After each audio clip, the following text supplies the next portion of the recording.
ଶ୍ରୀ ଯଶୋବନ୍ତ ସାମଲଙ୍କ ଲେଖାର ଗୋଟିଏ ଗପ ବାପା।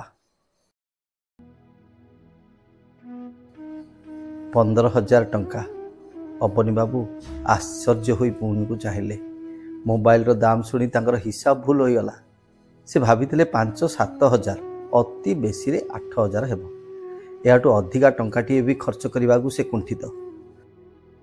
ପୂର୍ବରୁ ଯେଉଁ ମୋବାଇଲ ସେ ବ୍ୟବହାର କରୁଥିଲେ ତାର ଦାମ ଥିଲା ମାତ୍ର 2,000 ଟଙ୍କା, କିନ୍ତୁ ସେଥିରେ ହ୍ୱାଟ୍ସଆପ୍ କି ଭିଡ଼ିଓ କଲ୍ ପାଇଁ ସୁବିଧା ନଥିଲା। ସେ ଫୋନ୍ଟି ଆଦୌ ସ୍ମାର୍ଟଫୋନ୍ ହିଁ ନଥିଲା। ପୁଣି ତାର ସବୁ ନମ୍ବର ଅଧା ଅଧା ଲିଭିଗଲାଣି ଏବଂ କେବଳ ସେ ହିଁ ଜାଣିପାରୁଥିଲେ 2ର ବଟନ କେଉଁଟା, 3ର ବଟନ କେଉଁଟା। ଦେଖିବାକୁ ମଧ୍ୟ ରଙ୍ଗ ଛାଡ଼ି ଛଉ ରୋଗ ମାରିଲା ଭଳି ଦେଖାଯାଉଛି। ବେଳେବେଳେ ଆପଣ ଛାଇ ବି ବନ୍ଦ ହୋଇଯାଉଥିଲା। ହଁ, ଥରେ 300 ଟଙ୍କା ଖର୍ଚ୍ଚ କରି ବ୍ୟାଟେରୀ ବଦଳା ଯାଇଛି। ତେବେ ସେ ଯାହା ବି ହେଉ, ଅବନୀ ବାବୁ 4 ବର୍ଷ ହେଲା ସେଇ ମୋବାଇଲରେ କାମ ଚଳାଉଥିଲେ। କିନ୍ତୁ ଏବେ ଅଫିସର ନୋଟିସ୍ ବୁଲିଛି, ସମସ୍ତ କର୍ମଚାରୀଙ୍କ ପାଖରେ ସ୍ମାର୍ଟଫୋନ୍ ରହିବା ନିହାତି ଜରୁରୀ।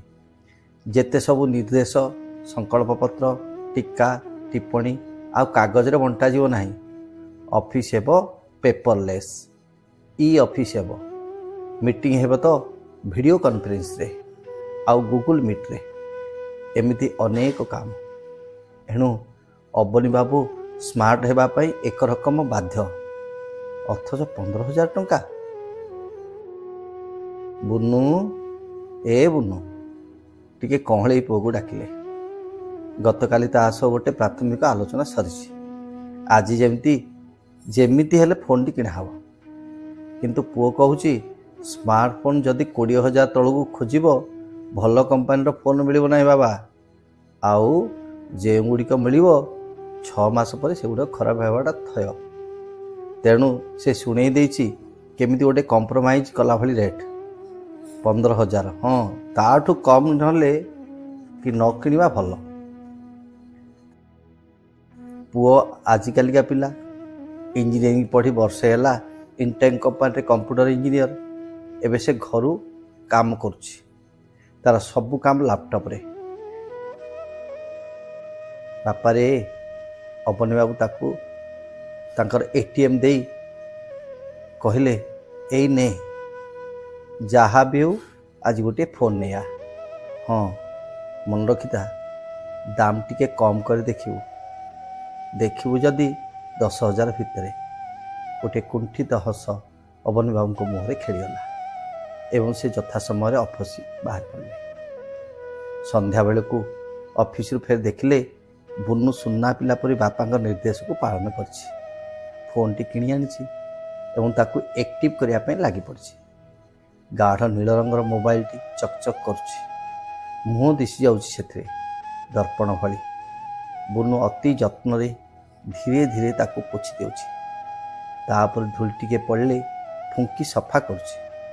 ଗୋଟିଏ ଛୋଟ ରେଶମୀ କପଡ଼ା ଆଣିଛି ତାକୁ ପୋଛାପୋଛି କରିବା ପାଇଁ। ଅବନୀ ବାବୁ ମୋବାଇଲଟି ଦେଖି ଚମତ୍କୃତ ହୋଇଗଲେ।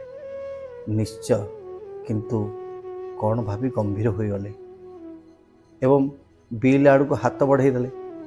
ବିଲ୍ଟା ଫୋନ୍ ବାକ୍ସ ତଳେ ଥିଲା। ବିଲ୍ର ଶେଷ ଅଙ୍କଟିକୁ ଦେଖି ସେ ଚମକି ପଡ଼ିଲେ। ଟ୍ୟାକ୍ସ ସହ ସମୁଦାୟ 20,025 ଟଙ୍କା। ପୁଅକୁ ସେ କି ଶବ୍ଦରେ ଗାଳି ଦେବେ ତତ୍କ୍ଷଣାତ୍ ଶବ୍ଦ ଖୋଜି ପାଇଲେ ନାହିଁ। କେବଳ ଆଖି ବିସ୍ଫୋରିତ କରି ଚାହିଁଲେ। ବୁନୁ ନିର୍ବିକାର ଫୋନ୍କୁ ଚାଲୁ କରି କ'ଣ ସବୁ ସେଟିଂ କରୁଥାଏ ଏବଂ ମଝିରେ ମଝିରେ ତାକୁ ରେଶମୀ କପଡ଼ାରେ ଟିକେ ପୋଛି ଦେଉଥାଏ। କିଛି ସମୟ ପରେ ସ୍ମିତ ହାସରେ କହିଲା, ବାପା, ଏଇଟା ଏବେ ନା ନୂଆ ଆସିଛି। 5G ଅଛି, 128 GB ମେମୋରି, 5ଟା କ୍ୟାମେରା, ଖୁବ୍ ବଢ଼ିଆ ହେଇଛି। ଅବନୀ ବାବୁ କିଛି ଗୋଟେ ଭାବି ରହିଗଲେ। ଯେଉଁ ସବୁ ଗାଳି ଦେବା ପାଇଁ ସ୍ଥିର କରିଥିଲେ, ଯେମିତିକି ଟଙ୍କାର ମୂଲ୍ୟ ଯେଉଁମାନେ ବୁଝିନାହାନ୍ତି ନା, ସେମାନେ ଭବିଷ୍ୟତରେ କେବେ ବି ଉନ୍ନତି କରିପାରିବେ ନାହିଁ।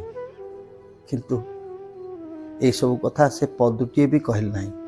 ବରଂ କହିଲେ, ବାପାରେ, ଏ ଫୋନ୍ଟା ତୁ ନେଇଯା, ଆଉ ତୋ ଫୋନ୍ଟା ମୋତେ ଦେଇଦେ। ତୋର ତ 2 ବର୍ଷ ହେଲାଣି ସେ ଫୋନ୍କୁ। ବୁନୁର ଆଖି ଯେମିତି ଆନନ୍ଦରେ ନାଚି ଉଠିଲା। ସେ ତ ସେଇଆ ଚାହୁଁଥିଲା, କିନ୍ତୁ ବାପାଙ୍କୁ କେମିତି କହିବ ଜାଣିପାରୁନଥିଲା। ହେଲେ ତା ମନର କଥା ବାପା ଜାଣିପାରିଲେ। ସେ ତ ବାପା, ଜାଣିବେନି କେମିତି? ଗୋଟିଏ କୃତଜ୍ଞତାର ହସ ଚହଟିଗଲା ତା ମୁହଁରେ। ତା ଛାତି ଭିତରୁ ଖୁସିର ଜୁଆର ଯେମିତି ମାଡ଼ି ଆସୁଥିଲା। ଅବନୀ ବାବୁ ହସୁଥିଲେ, କିନ୍ତୁ ସେ ହସର କୌଣସି ଦୁଃଖ ବା କ୍ଷୋଭ ନଥିଲା। ସେ ଭାବୁଥିଲେ ପିଲାର ଖୁସି ସାମ୍ନାରେ କେତେ ତୁଚ୍ଛ ଏ ଟଙ୍କାର ମୂଲ୍ୟ।